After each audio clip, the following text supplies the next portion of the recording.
Cette exposition rassemble près de 2500 poupées venant de 93 pays des 5 continents. Elles sont vêtues d'habits folkloriques de différentes époques et représentent une part des traditions de leur pays d'origine. La collection elle est née en France, en fait, parce qu'elle fait l'élément déclencheur, c'est le grand-père de ma femme qui lui a offert une poupée costumée et qu'elle a gardée. On a des poupées costumées. Notre intérêt, c'est ça. Les poupées costumées, pourquoi? Parce qu'ils montrent la diversité culturelle du monde. Et c'est cette diversité, montrer cette diversité, c'est ce qui nous motive le plus. Marie-Michel Affar, fondatrice du musée, avec son époux Abdel Jalil, a commencé à collectionner des poupées quand son grand-père lui en a offert une durant son enfance en France. Son époux partage désormais sa passion. Vraiment unique.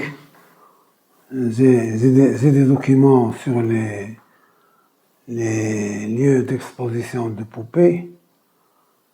Il n'y a pas un pays africain qui a ça. Même les pays européens, pour certains pays, nous sommes le seul lieu d'exposition de leurs costumes à travers les poupées.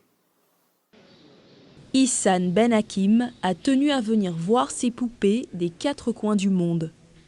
Elle se dit impressionnée par l'originalité de cette exposition. En fait, j'ai rencontré le fondateur de cette exposition lors d'une galerie d'art sur la Médina de Rabat. Il m'a proposé de venir visiter. Et franchement, je trouve l'idée très, très originale.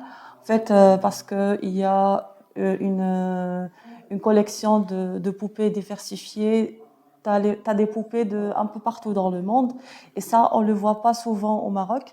Même l'idée de musée, elle est exceptionnelle parce qu'on ne trouve pas des choses pareilles au Maroc, surtout sur la Médina de Rabat.